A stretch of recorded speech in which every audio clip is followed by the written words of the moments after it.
أعوذ بالله من الشيطان الرجيم بسم الله الرحمن الرحيم ولقد آتينا موسى وهارون الفرقان وضياء وذكرا للمتقين الذين يخشون ربهم بالغيب وهم من الساعة مشفقون وهذا ذكر مبارك أنزلناه أفأنتم له منكرون صدق اللہ العظیم۔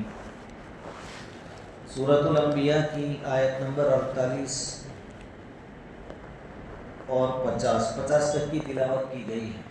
ان آیتوں کا ترجمہ یہ ہے، یہ بالکل سچ ہے کہ ہم نے موسیٰ اور ہارون علیہ السلام کو فیصلہ کرنے والی نورانی اور پرہیزگاروں کے لیے واعظ و نصیحت والی کتاب عطا کی ہے، جو بن دیکھے اپنے رب سے ڈرتے ہیں اور وہ قیامت کا خوف رکھنے والے ہیں، اور یہ ایک بابرکت یاد دہانی ہے جو ہم نے اتاری ہے، تو کیا تم اس کے منکر ہو؟ مشرکین مکہ سامنے ہیں اور یہ سورۃ الانبیاء کی آیتیں نازل ہو رہی ہیں۔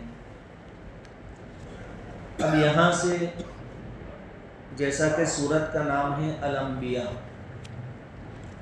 یعنی سورت کے اندر نبیوں کا تذکرہ ہے، 16 نبیوں کا تذکرہ اس سورت کے اندر ہے۔ یہاں سے یہ سلسلہ شروع ہوتا ہے۔ کسی نبی کا تفصیل سے تذکرہ ہے، کسی کا مختصر ہے۔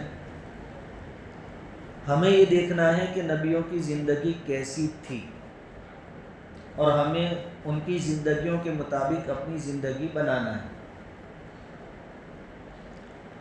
سب سے پہلے اللہ تبارک و تعالیٰ نے موسیٰ اور ہارون علیہ السلام کا تذکرہ فرمایا۔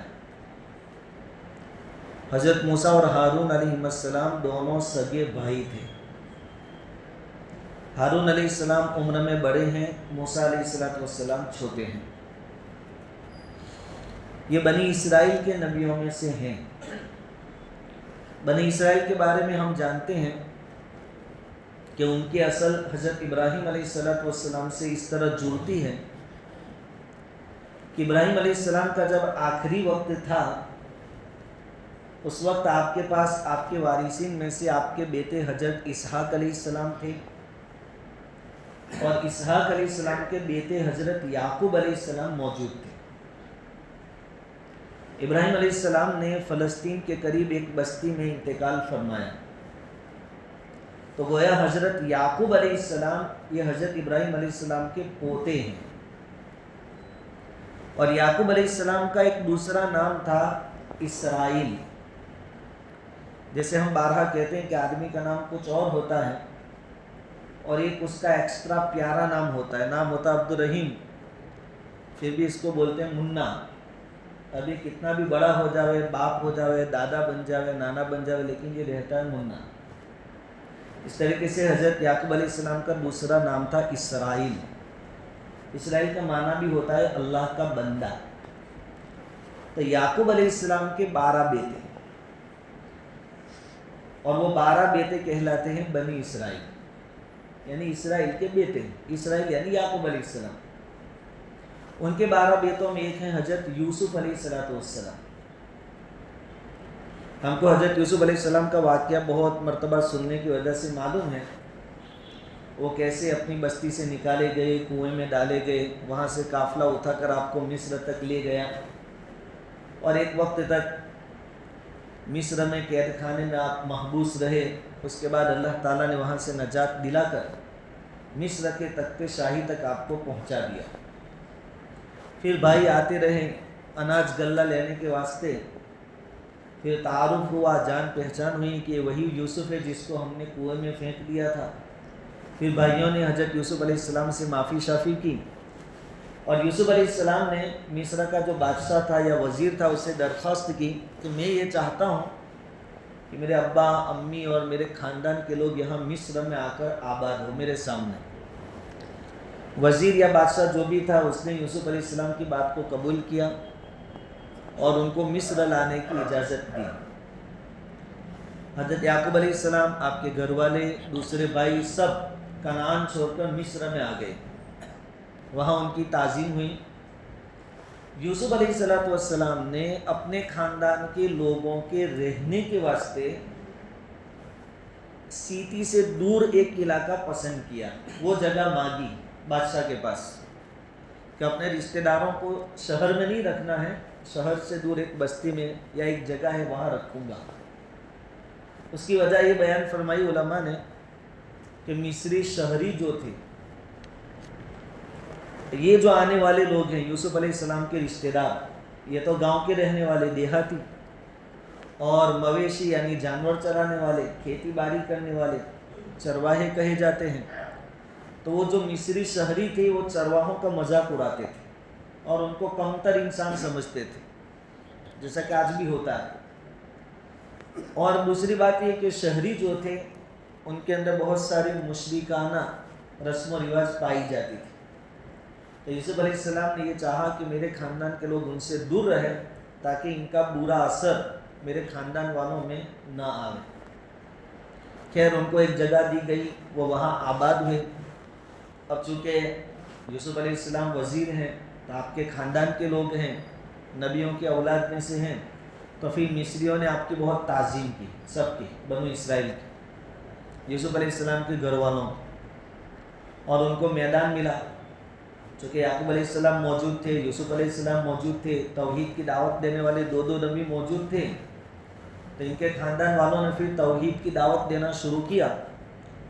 تو مصر کے اندر اللہ تعالیٰ نے ان کو ایک مضبوط پکڑ عطا فرمائی، یہ باہر سے آنے والوں کو، یوسف علیہ السلام کے خاندان والوں کو، اور رہتے رہتے وہ لوگ اتنے بڑھے کہ ان کی آبادی 20 لاکھ تک پہنچی تھی۔ صدیاں گزری، 400 سالوں تک انہوں نے وہاں حکومت کی مصر کے اندر، یوسف علیہ السلام کی برکت سے۔ یعنی یوسف علیہ السلام دنیا سے رخصت ہوئے، اس کے بعد بھی اقتدار پر یہ لوگ تھے، یوسف علیہ السلام کے خاندان کے لوگ۔ انہوں نے دین پھیلایا تو اللہ تعالیٰ نے ان کو دولت بھی دی، حکومت بھی دی، 400 سالوں تک یہ سلسلہ چلتا رہا۔ پھر جیسے جیسے یہ بڑھتے گئے، نئی نسل پیدا ہوئی اور دھیرے دھیرے بے دینی ان کے اندر پیدا ہوئی، اور بجائے اس کے کہ اب تک تو وہ مصریوں کو اپنے جیسا بنا رہے تھے، آنے والی نسل مصریوں کے رنگ میں رنگنے لگی، وہی مشرکانہ عقائد ان کے ساتھ رہتے رہتے ان کے اندر بھی آ گئی۔ جیسے ہم شروع سے اس ملک میں رہ رہے ہیں تو غیروں کے بہت سارے رسم و رواج ہمارے اندر موجود ہے، دیوالی، ہولی اور دوسرے کئی عقائد ہمارے اندر پائے جاتے ہیں۔ جیسے ان کے اندر بھی عقیدوں کی خرابی آئی اور پھر یہ لوگ شرک میں مبتلا ہوئے اور اتنے آگے بڑھ گئے کہ ایک وقت ایسا آیا کہ انہوں نے، جو کہ نبیوں کی اولاد تھے، خود اپنے وقت کے نبیوں کو قتل کیا انہوں نے۔ اس پر سے ہمارے لیے بھی سبق ہے۔ ایک وقت تھا 600 سالوں تک اس ملک میں ہماری حکومت رہی، اور آج کس پوزیشن میں ہم ہیں، سبق لینا چاہیے تاریخ سے، واقعات سے۔ اب جب یہ بہت بگڑے اور مشرکانہ عقیدے اپنائے اور نبیوں کو بھی قتل کیا، ان کی اصلاح کے لیے اللہ تعالیٰ لگاتار کئی نبی بھیجتے رہے، یہ نبیوں کو قتل کرنے لگے، ان کی نافرمانی کرنے لگے، اللہ تعالیٰ نے ان پر فرعون مسلط کیا۔ اب فرعون کسی ایک آدمی کا نام نہیں تھا، فرعون یہ لقب ہے، مصر میں جو بھی حاکم بنتا تھا اس کو فرعون کہا جاتا تھا۔ تو ایسے فرائنہ، یہ فرعون کا جو سلسلہ خاندان چلا، وہ ان کے 31 خاندانوں نے مصر پر حکومت کی ہے، ان میں کا ایک بنی اسرائیل کے اوپر اللہ تعالیٰ نے مسلط کیا۔ پھر جوتیشیوں نے یعنی پنڈتوں نے بتایا، چونکہ اللہ تعالیٰ کا ایک سسٹم ہے، کسی کو ہمیشگی اور دوام دنیا میں حاصل نہیں، ایک وقت دیا گیا ہے، وقت ختم ہو تو کرسی خالی کر دینی پڑتی ہے۔ اب فرعون کا بھی وقت آنے والا تھا، موسیٰ علیہ السلام کی پیدائش ہوئی، اور اللہ تعالیٰ کی قدرت کے ایسے دور میں پیدائش ہوئی جبکہ فرعون کو کسی نے بتایا تھا کہ بنی اسرائیل میں ایک لڑکا پیدا ہوگا اور تیری حکومت کا خاتمہ اس کے ہاتھوں سے ہوگا۔ تو پھر فرعون کی طرف سے حکم آیا تھا کہ جتنے بھی بچے پیدا ہو اس میں جو جینس ہے لڑکا ہو اس کو کیا کر دیا جائے؟ قتل کر دیا جائے، تاکہ کوئی ایسا بچہ بچے نہیں جو آگے چل کر ہمارے مقابلے میں آئے۔ اب یہ اس کی سوچ، اس کی سمجھ تھی اور اس کا اقدام تھا۔ اللہ تبارک و تعالیٰ نے اپنی قدرت کا اظہار فرمایا کہ تو لوگوں کے گھروں سے بچوں کو قتل کرواتا ہے، میں وہ بچہ تیرے گھر میں بڑا کروں گا۔ موسیٰ علیہ السلام کی پیدائش ہوئی انہی دنوں میں جن دنوں میں قتل عام ہو رہا تھا بچوں کا۔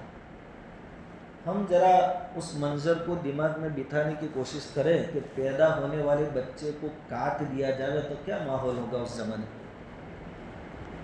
اور سب ڈیٹیلز پہلے سے حکومت لے لے کہ کون سی عورت پریگننٹ ہے، کون سا مہینہ چل رہا ہے، کہ ڈیلیوری کے بعد کیا ہوا، لڑکا ہوا لڑکی ہوئی، تو کیسا ماحول ہوگا اس زمانے میں، کیسی دیکھ ریکھ ہوگی، کیسی نگاہیں رکھی ہوگی کہ وہ کوئی بھی بچہ چھوٹنے نہ پائے۔ اس ماحول میں بچہ پیدا ہوا موسیٰ علیہ السلام۔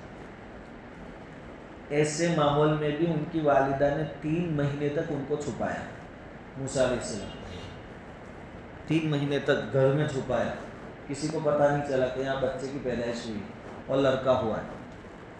لیکن پھر زیادہ مدت تک رکھنا مشکل ہو گیا، اب ڈر بڑھ گیا، خطرہ بڑھ گیا۔ اللہ تعالیٰ نے الہام کیا، یعنی دل میں بات ڈالی حضرت موسیٰ علیہ السلام کی والدہ کی کہ ایک صندوق بناؤ، پیٹی، تابوت، اس کے اندر بچے کو رکھ دو اور اس کے اندر پانی نہ جاوے اس لیے روغن وغیرہ لگا کر اس کو برابر پیک کر دینا، اور اس کو دریائے نیل گھر کے باہر ہی بہہ رہا ہے وہاں چھوڑ دو، اور یہ ہمارا وعدہ ہے کہ بچہ تم کو ہم ریٹرن کریں گے، تمہارے پاس واپس آئے گا۔ ماں کو بات پر یقین تھا، انہوں نے صندوق بنایا اور بچے کو اس کے اندر رکھ کر دریائے نیل میں بہتا کر دیا۔ اب بچے نے اندر سانس کیسے لیا ہوگا، اجالے کا کیا بندوبست اللہ تعالیٰ نے فرمایا ہوگا، اور کتنے وقت میں، کتنے دنوں میں یہ صندوق وہاں پہنچا ہوگا، یہ سب اللہ کی قدرت سے تعلق رکھتا ہے کہ اللہ تعالیٰ جب وعدہ کرتے ہیں کہ میں حفاظت کروں گا تو اللہ تعالیٰ کرتے ہیں۔ موسیٰ علیہ السلام کی والدہ نے اپنی بڑی بیٹی سے کہا کہ صندوق سے ذرا دور ہٹ کے پیچھے پیچھے جاؤ، کہ اللہ تعالیٰ نے جو حفاظت کا وعدہ کیا ہے اور واپس کرنے کا وعدہ کیا ہے وہ اللہ تعالیٰ کیسے پورا کرتے ہیں، صندوق میں کیا بنتا ہے، صندوق کی کیا داستان بنتی ہے، ذرا آپ دیکھتے رہیں۔ بہن دور سے صندوق پر نگرانی رکھتے رکھتے جا رہی ہے، دیکھا صندوق پہنچا وہاں فرعون کے دربار میں۔ فرعون کی بیوی حضرت آسیہ، انہوں نے کہا کہ یہ بچہ تو بہت خوبصورت ہے، اور اللہ تعالیٰ نے وَأَلْقَيْتُ عَلَيْكَ مَحَبَّةً مِّنِّي، ان کی محبت اللہ تعالیٰ نے اس کے دل میں ڈال دی۔ اور چاہے آدمی کتنا بڑا فرعون ہو لیکن بیوی کے سامنے چلتی نہیں۔ ابھی نے کہا نہیں مارنا ہے تو کہا نہیں مارنا ہے، پھر اس کو رکھا، اور اللہ تعالیٰ نے شاہی ٹھاٹ بات کے ساتھ موسیٰ علیہ السلام کو وہاں بڑا کیا۔ بڑے ہوئے، سمجھدار ہوئے، اپنی قوم کی حالت دیکھی، بنو اسرائیل، وہ قوم جنہوں نے 400 سال تک مصر میں حکومت کی تھی، آج فرعون اور فرعونی قوم کی غلام تھے، ان سے زبردستی کام کروائے جاتے، ان کی عورتوں سے خدمتیں لی جاتی، مزدوری نہ دی جاتی، چھوٹی موٹی باتوں پر مار پیٹ ہوتی، اور ذلت و رسوائی کے ساتھ بنو اسرائیل اپنی زندگی گزار رہے تھے۔ موسیٰ علیہ السلام کے دل میں بہت کرن تھی کہ میری قوم کی کیا حالت ہے۔ تقریباً 131 جگہ قرآن کریم میں حضرت موسیٰ علیہ السلام کا ذکر آیا ہے، اور قرآن کا کمال دیکھیے، مکی صورتوں میں بھی ہے تذکرہ، مدنی میں بھی ہے، یعنی جو صورت مکہ میں نازل ہوئی اس میں بھی بنی اسرائیل موسیٰ علیہ السلام کا تذکرہ ہے، اور مدنی صورتوں میں بھی، لیکن جہاں مکی صورتوں میں تذکرہ ہے وہاں موسیٰ کے ساتھ فرعون کا ذکر ہے، اور جہاں مدنی صورتوں میں تذکرہ ہے وہاں موسیٰ علیہ السلام کے ساتھ بنی اسرائیل کا تذکرہ ہے، ان کی قوم کا۔ اس کی کیا وجہ کہ مکہ والوں میں تکبر تھا، تو ان کو فرعون کا اللہ تعالیٰ نے انجام بتایا کہ ایک تکبر کرنے والا وہ بھی تھا، اس کا جو انجام ہوا وہ تمہارا ہوگا۔ تو مکی صورتوں میں جہاں تذکرہ ہے موسیٰ علیہ السلام کا، ساتھ میں فرعون کا تذکرہ، یہ مکہ والوں کو سمجھانے کے لیے کہ تکبر کا انجام یہ ہوگا جو فرعون کا ہوا۔ اور مدنی زندگی میں گھریلو مسائل تھے، ان سے سبق حاصل کرنا تھا، تو موسیٰ علیہ السلام کا جہاں تذکرہ مدنی صورتوں میں وہاں بنی اسرائیل کا تذکرہ ہے۔ کہ بنی اسرائیل نے جب جب موسیٰ علیہ السلام کی بات مانی اللہ نے ان کو نوازا، اور جب نافرمانی کی تو اللہ تعالیٰ نے ان کو عذاب دیا۔ یہ مدینہ والوں کے لیے اس میں سبق تھا۔ خیر بڑے ہوئے، اور پھر ایک واقعہ قرآن نے یہ بھی بیان کیا کہ ایک مرتبہ صبح کے وقت یا دوپہر کے وقت گھر سے باہر نکلے تو ایک اپنی قوم کا آدمی اور ایک فرعونی آدمی، دونوں میں لڑائی جھگڑا چل رہا تھا۔ تو موسیٰ علیہ السلام کی قوم کے آدمی نے موسیٰ علیہ السلام کو دیکھ کر مدد کے لیے پکارا کہ موسیٰ مدد کرو، یہ میرے اوپر ظلم کر رہا ہے۔ موسیٰ علیہ السلام اس کی اصلاح کی نیت سے وہاں گئے، اور تھوڑے جلالی بھی تھے، دیکھا کہ یہ ظلم کر رہا ہے فرعونی۔ موسیٰ علیہ السلام نے ایک تھپڑ مارا تو وہ بھائی وہاں کیا ہو گیا، وہ مر گیا ایک تھپڑ۔ اب آج کے ہمارے ملک کے ماحول میں اگر کوئی مسلمان کسی غیر کو قتل کر دے تو کیا پوزیشن بن کے ہم دیکھتے ہیں، اور ان کے مقابلے میں ہمارے کتنے بھی قتل ہو جائے۔ یا تو موسیٰ علیہ السلام نے ان کی قوم کے آدمی کو مار دیا، ایک ہنگامہ برپا ہوا کہ کس نے قتل کیا، سب ڈھونڈ رہے ہیں۔ اب دوسرے دن موسیٰ علیہ السلام واپس نکلے تو وہی آدمی ان کی قوم کا بنی اسرائیلی جس کا کل جھگڑا تھا اس کے ساتھ آج دوسرے کے ساتھ جھگڑ رہا ہے۔ ابھی قاتل کا نام کسی کو معلوم نہیں تھا کہ کس نے قتل کیا ہے، سب ڈھونڈ رہے تھے۔ تو وہی بنی اسرائیلی نے موسیٰ علیہ السلام کو واپس اپنی مدد کے لیے پکارا کہ موسیٰ میری مدد کر دو۔ موسیٰ علیہ السلام یوں سمجھے، میں نے آگے بھی کہا تھا کہ آدمی کتنا بھی حق پر ہو لیکن بار بار الگ الگ لوگوں کے ساتھ اس کے لڑائی جھگڑے ہوتے رہے تو باقی لوگ یہی سمجھیں گے کہ یہ جھگڑالو آدمی ہے، اس کی سب جگہ لڑائی ہوتی ہے، یہ اثر بھی ہوتا ہے لوگوں پر۔ موسیٰ علیہ السلام نے اس کو ڈانٹا کہ کل تو اس کے ساتھ لڑ رہا تھا، آج اس کے ساتھ لڑ رہا ہے، تو جھگڑالو آدمی۔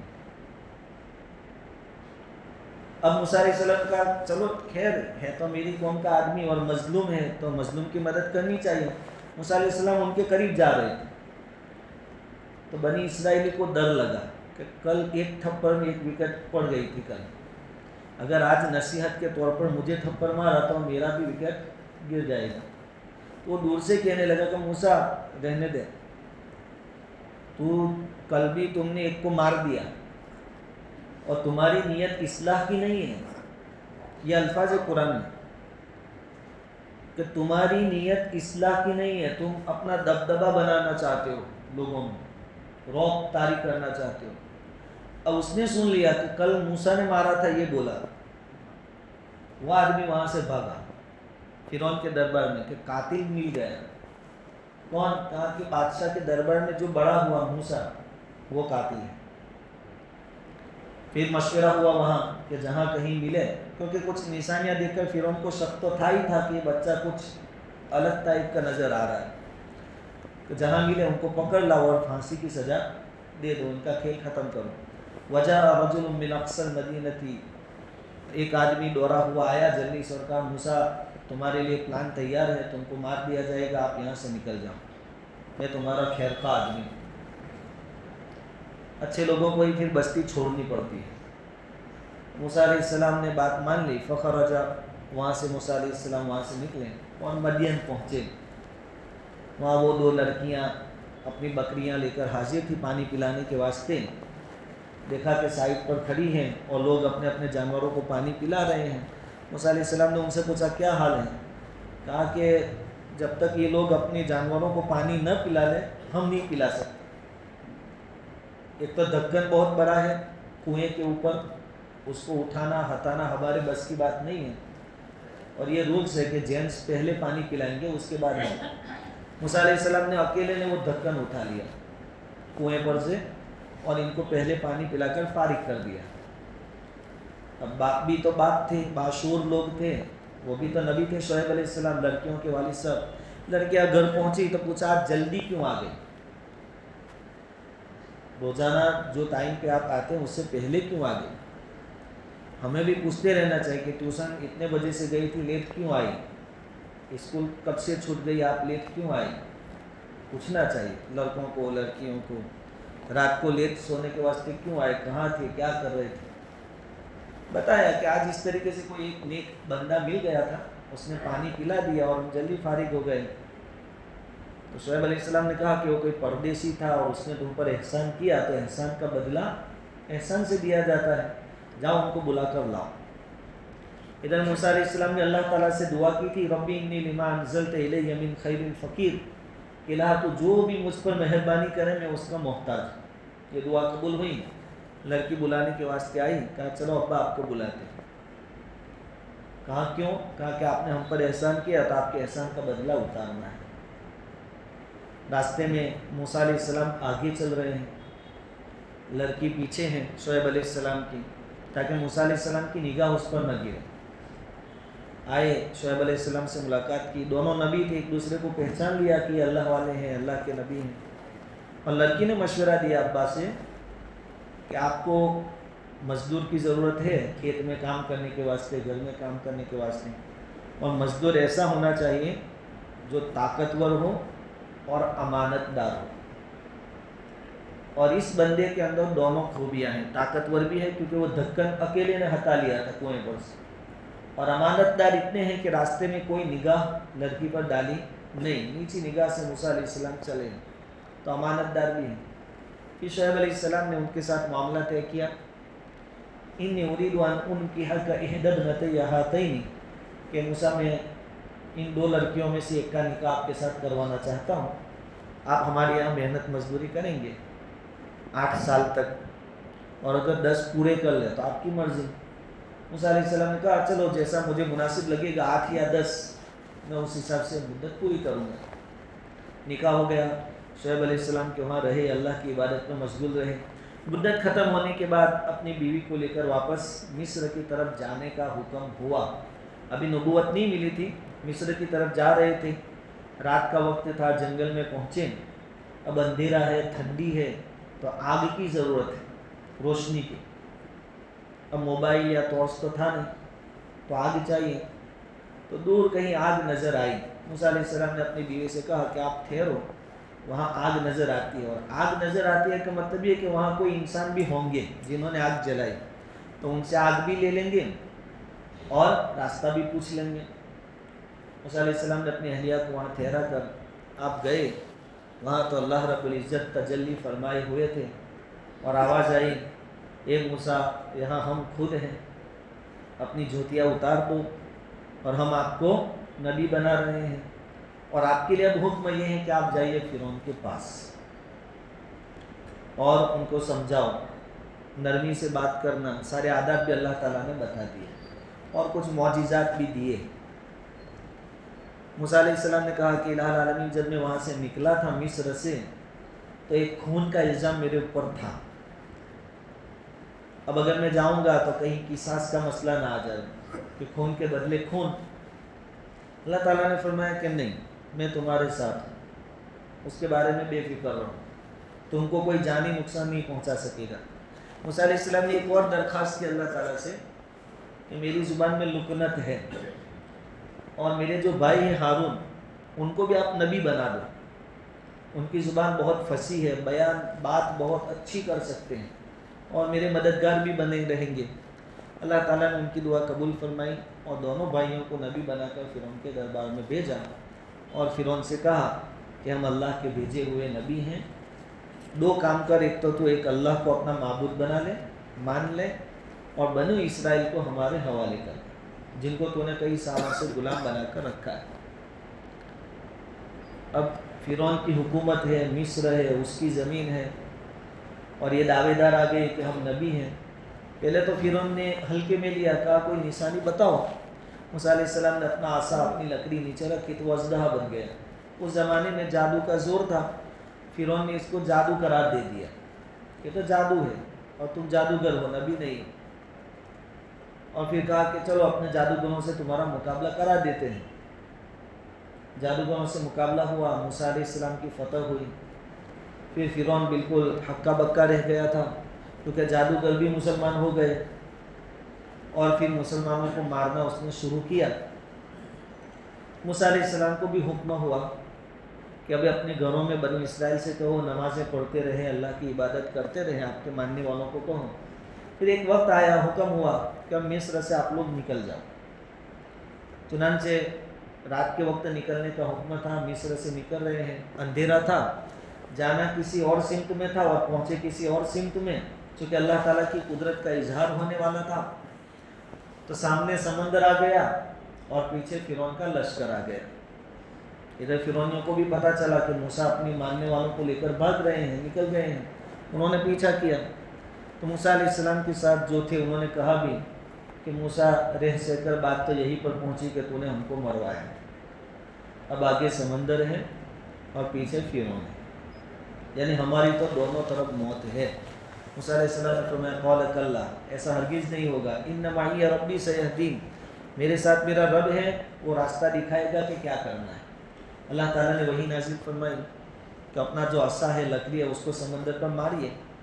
موسیٰ علیہ السلام نے لکڑی سمندر پر ماری تو راستے ہو گئے۔ بنو اسرائیل کے 12 قبیلے تھے تو 12 راستے ہو گئے، ہر قبیلے کے لیے الگ راستہ۔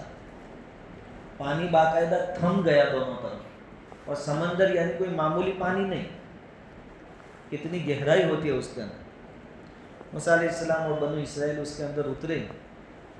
فرعون نے بھی دور سے دیکھا کہ سمندر میں راستے ہو گئے ہیں، اس کے ساتھیوں نے اس کو توجہ دلائی کہ ان کے لیے تو سمندر میں راستے ہو گئے۔ تو فرعون کیا کہتا، یہ میرے حکم سے ہوئے ہیں، علیہ سلی ملک و مصر وہادی الانہار، پھینکنے میں تو آج بھی ہمارے یہاں بھی ہیں، پھینکم پھینکنے میں کیا جاتا، کہا کہ میری وجہ سے ہوئی ہیں۔ اب یہ لشکر اس کنارے پہنچا اور یہ بیچ میں پہنچے، اور اللہ تعالیٰ کا حکم ہوا کہ مل جاؤ پانی کو۔ پانی نے اپنا کام کیا، اب یہ چیخ رہا ہے کہ میں موسیٰ کے رب پر اور ہارون کے رب پر ایمان لے آیا، بنو اسرائیل کے رب پر ایمان لیا۔ اس وقت بھی ڈائریکٹ اللہ پر ایمان لایا نہیں بولا ہے، آخری وقت میں بھی کہ اللہ پر ایمان لایا نہیں، لمبا جملہ بولا، لمبا سینٹینس کہ میں بنو اسرائیل جس اللہ کو مانتے اس پر ایمان لایا، موسیٰ جس کو مانتے اس پر ایمان لایا، لیکن اللہ پر ایمان لایا ایسا اس وقت بھی ڈائریکٹ۔ جلالین کے حوالے سے شاید میں نے بات سنی تھی کہ جب جبرائیل علیہ السلام نے سمندر کے نیچے سے کیچڑ لیا، کیچڑ، اور اس کے منہ میں ڈال دیا تاکہ کلمہ نہ پڑھ سکے، اللہ تعالیٰ نے حکم دیا، اس کو ڈبو دیا گیا اور اس کا کھیل ختم کر دیا گیا۔ اور اللہ تعالیٰ کی طرف سے حکم ہوا فَالْيَوْمَ نُنَجِّيكَ بِبَدَنِكَ لِتَكُونَ لِمَنْ خَلْفَكَ آیَةً، کہ تیری باڈی کو ہم سنبھال کے رکھیں گے تاکہ بعد میں آنے والے فرعونوں کو بھی عبرت حاصل۔ فرعون چاہے بستی کا ہو، سٹی کا ہو، راجیہ کا ہو، دیش کا ہو، ملک کا ہو، سب کا انجام ایسا ہی ہوتا ہے۔ عبرت کے لیے اللہ تعالیٰ نے اس کی باڈی چھوڑ دی جو آج بھی ہے۔ بہرحال بنو اسرائیل کو فرعون سے اور فرعونیوں سے نجات ملی۔ اب یہ تو مصر سے نکل چکے تھے، سمندر پار کر لیا تھا۔ موسیٰ علیہ السلام سب کو لے کر ملک شام چلے گئے، قریب کے ملک۔ پھر بنو اسرائیل نے موسیٰ علیہ السلام سے مطالبہ کیا، ریکویسٹ کی کہ کوئی کتاب ہمارے لیے ہو تو ہم کو ہدایت اور رہنمائی ملتی رہے۔ موسیٰ علیہ السلام نے کہا ٹھیک ہے، میں اللہ تعالیٰ سے دعا کروں گا۔ اللہ تعالیٰ نے وعدہ فرمایا کہ موسیٰ ہم آپ کو کتاب دیں گے، آپ آ جائیے 1 مہینے کے روزے اور اعتکاف کی نیت سے طور پر آ جائیے، کوہ طور پر۔ موسیٰ علیہ السلام اپنی بستی سے نکل رہے ہیں، کہہ کر جا رہے ہیں کہ میں 30 دن کے بعد آؤں گا، مجھے کتاب ملنے والی ہے جو تم نے مانگی تھی، تورات، جس کا تذکرہ اس آیت کے اندر ہے، وَلَقَدْ آتَيْنَا مُوسَىٰ وَهَارُونَ الْفُرْقَانَ۔ اور اپنے بھائی ہارون علیہ السلام کو ذمہ داری سونپ کر گئے تھے کہ میرے آنے تک آپ قوم کو سنبھالیں گے۔ ہارون علیہ السلام طبیعت کے نرم آدمی تھے، بڑی عمر کے تھے۔ موسیٰ علیہ السلام وہاں پہنچے، جب 30 دن ختم ہوئے، مسلسل روزے، رات دن کے روزے، نہ رات کو کھانا نہ دن میں کھانا۔ اب یہ نبیوں کا معاملہ ہے، اللہ تعالیٰ کا نبیوں کا معاملہ ہے، وہ رہ سکتے ہیں 30 دن تک۔ جب 30 دن ختم ہو گئے تو موسیٰ علیہ السلام کو معلوم تھا کہ اب ہم کلامی نصیب ہوگی، اللہ تعالیٰ سے بات چیت کا موقع ملے گا۔ اب ہم 1 دن نہیں کھاتے تو ہمارے معدے کی بدبو آتی ہے منہ سے، تو موسیٰ علیہ السلام 30 دنوں سے بھوکے تھے۔ موسیٰ علیہ السلام نے سوچا کہ اللہ تعالیٰ سے ہم کلامی کا شرف حاصل ہونے والا ہے، اللہ تعالیٰ سے بات چیت ہوگی اور منہ سے بدبو آوے، یہ تو کیسے عجیب بات کہوا، منہ ذرا صاف کر لو. تو بعضوں نے کہا ہے کہ مسواک کر لیا, اور کسی نے کہا کہ کچھ کھا لیا تاکہ وہ بدبو ختم ہو جائے. اللہ تعالیٰ کی طرف سے وہی آئے کہ موسیٰ افطار کیوں کر لیا, روزہ کیوں کھول دیا. باری تعالیٰ 30 دن کی بات ہوئی تھی, 30 دن پورے ہوئے اور آپ سے بات کرنے سے پہلے میں اپنے منہ کی بدبو ظاہر کرنا چاہتا تھا. اللہ تعالیٰ نے فرمایا کہ تم کو معلوم نہیں کہ بدبو ہمیں کتنی پسند ہے. روزے دار کے منہ سے جو بو آتی ہے معدے کی, بھوکے ہونے کی وجہ سے, وہ ہم کو بہت پسند ہے. اب ایک کام کرو, 10 دن کے اور روزے رکھو پھر, تو 30 کے بجائے کتنے ہو گئے, 40. اور ادھر بستی میں کیا ہوا کہ 30 دن کا وعدہ تھا, سب بے چین تھے کہ موسیٰ کب آوے کب آوے کب آوے, لیکن 30 دن ہو گئے, 31 ہو گئے, موسیٰ علیہ السلام نظر نہیں آئے. تو ان کے اندر بھی کچھ منافق جیسے لوگ تھے جن کے دلوں میں شرک کی محبت تھی, مورتی پوجا تھی. تو ایک آدمی تھا موسیٰ سامری نام تھا اس کا, سامری. اس نے لوگوں کو ورگلایا کہ دیکھو موسیٰ ہے اپنے رب کو ڈھونڈنے گیا ہے, لیکن لگتا ہے کہ بھٹک گیا راستہ, ان کا کوئی آتا پتہ نہیں. ایک کام کرو, مصریوں کے جو سونے چاندی کے داگینے تمہارے پاس تھے, زیورات تمہارے پاس تھے, جو تم نے ادھار لیے تھے اور ان کو ریٹرن کرنے کے تھے, لیکن وہ سب ہلاک ہو گئے تو تم نے ریٹرن نہیں کیے, تمہارے پاس وہ مجھے دو. سامری نے یوں کہا. تو سب زیورات جمع کیے, اس نے پگھال کر اس میں سے بچھڑا بنایا. تو یہاں والوں کا تعلق بھی ان کے ساتھ مضبوط ہے پہلے سے, گائے والوں کا. بچھڑا یعنی گائے کا بچہ بنایا. اور اس کے پاس کیا تھا, سامری کے پاس مٹی تھی. وہ اس نے کسی وقت کسی فرشتے کو سواری پر جاتے ہوئے دیکھا تھا, گھوڑے پر سوار ہو. تو وہ گھوڑا جہاں جہاں قدم رکھتا تھا وہاں سے وہ مٹی اس نے اٹھائی تھی سامری نے. اس مٹی کے اندر یہ تاثیر تھی کہ جب پتلا بنایا بچھڑے کا, گائے کا, اس کے اندر اس نے وہ مٹی رکھ دی تھی. تو اس پتلے کے اندر سے آواز آتی تھی, جیسے گائے بین بین کے آواز کرتی ہے ویسے آواز آتی تھی. اب سونے چاندی کی چیز میں سے آواز آوے تو پھر چمتکار کو نمسکار, لوگ تو دیکھ حال ہے, یہی تو اپنا معبود ہے, بولتا بھی ہے دیکھو. اور پھر بچڑے کی پرستی پوجا چالو ہو گئی. اور ادھر 10 دن کے بعد اللہ تعالیٰ نے موسیٰ علیہ السلام کو تورات عطا فرمائی. اور تورات اپنے زمانے کی بہت پاورفل کتاب تھی. اس آیت میں 3 صفتیں بیان کی ہے. فرقان, حق اور باطل میں فرق کرنے والی تورات کی بات. وضیاءً, روشنی, ہدایت اور گمراہی کا جہاں معاملہ ہوگا تورات تم کو روشنی دے گی. وذکر للمتقین, اور ماننے والوں کے لیے, ڈرنے والوں کے لیے واعظ و نصیحت. یہ تورات ایسے اللہ تعالیٰ نے عطا فرمائی. موسیٰ علیہ السلام کو اللہ تعالیٰ نے پوچھا بھی کہ آپ قوم کہاں ہیں, آپ اتنے جلدی آ گئے. کہا کہ وہ پیچھے آ رہے ہیں, میں تورات کے شوق میں آ گیا. اللہ تعالیٰ نے بتا دیا کہ تمہارے نکلنے کے بعد قوم کا حال کیا ہوا. موسیٰ علیہ السلام غصے کے ساتھ آئے, سب کی سرزنش کی, اور جلال میں تھے تو اپنے بھائی ہارون علیہ السلام کی داڑھی پکڑ لی, سر کے بال پکڑ لیے. کہا کہ ہارون تم نے بھی نہیں روکا قوم کو.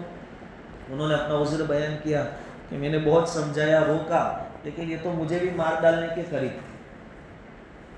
اور پھر تو آ کر کہتا کہ تمہاری وجہ سے 2 گروہ ہو گئے, 2 جماعتیں بن گئی قوم کے اندر, اس لیے پھر میں نے ان کو سمجھایا, لیکن وہ سمجھے نہیں.